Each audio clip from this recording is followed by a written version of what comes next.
I've seen some pretty cool videos of dwarf gouramis on the internet spawning, and I wanted to try it myself. When we got one at my work, when we got a bunch of females at my work, I brought one home, and she ate the eyeballs out of 5 different rasboras. And so I had to pull her out, and I put them into a 20-gallon. I named her Onion, the eyeball eater, because she hurt everybody's eyes. And I put her alone in the 20 with Gyarados, who I got her to have babies with, hopefully. And today I got a video of them spawning. So Gyarados has been making a bubbles nest, and he has been gathering lots of plants and bits of plants, and I thought, oh, this will be a safe place for my plants where my loaches won't tear them up. But Gyarados has been tearing pieces off of plants for his nest, and I took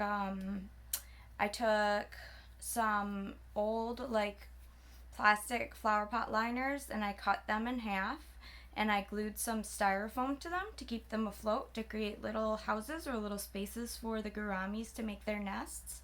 And Gyarados picked one of those and made his nest, and I was actually able to get some footage of them spawning, and I was pretty excited about that. Because I haven't seen a lot of that online, and I kind of wanted to do gouramis because I heard that they were easier to breed, and also it's easier to keep the fry together than like bettas and stuff like that, because they're less aggressive, especially dwarf gouramis. So I am hoping, since I saw them lay their eggs, Gyarados was gathering them up and putting them into his little nest, that I will be able to raise the fry and get some babies and be able to raise the babies up. But the next step will be feeding the fry, and I've tried to start an infusoria culture. Another option I've read about is boiled egg yolks. So I'm going to try that if I don't think I succeed with the infusoria. I'm not sure. Maybe I'll try both because I get overzealous.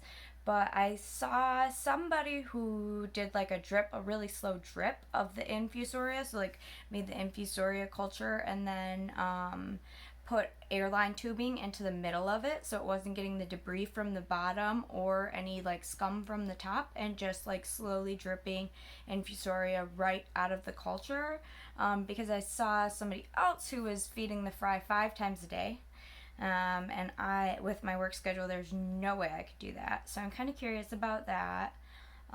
Probably overthinking it, and I mean, we'll see what happens.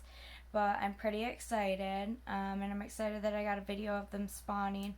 Literally the only thing I've ever bred that's not a live bear is, well, in shrimp, but as plecos, and those guys just like do their thing. They're really easy. Like, I only bred bristlenose, so they're really easy.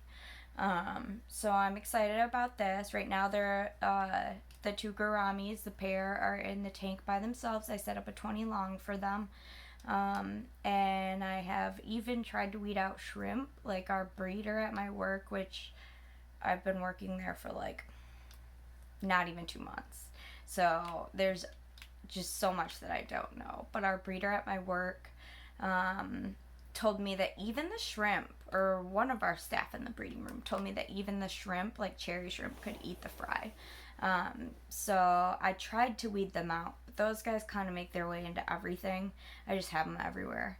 But yeah, so I've got a few possibilities for feeding the fry. I know that when they're young, well, the first couple days they will survive on their own yolk, but once they get free swimming, they need something else to eat. And then baby brine shrimp are too small or too large for the fry, especially for like honey gouramis and dwarf gouramis, and mine are neon blue dwarf gouramis. So I'll need something at least for the first like week that is sizable for them to eat. I think somebody else did Hikari first bites that I saw doing it, but I don't know if that'll work or not. I'm hoping my infusoria works, and I also have like probably quite a bit of microfauna in the 20, just because of moving like established media into the tank from other tanks. But we'll see. Gyarados and Onion are going to hopefully have some fry. I'm not even sure like where I'm gonna put Gyarados and or Onion if they have to be removed from the tank. I don't know if Gyarados is gonna get really pushy with Onion or not. I was surprised to see that they spawned, I don't know, since I got home from work, they spawned for several hours, several times.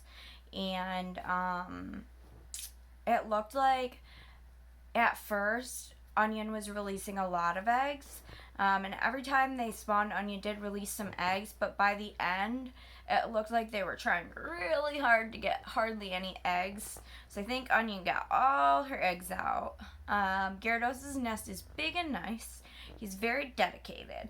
And so hopefully my first Gourami breeding project will go okay, but I will have some updates.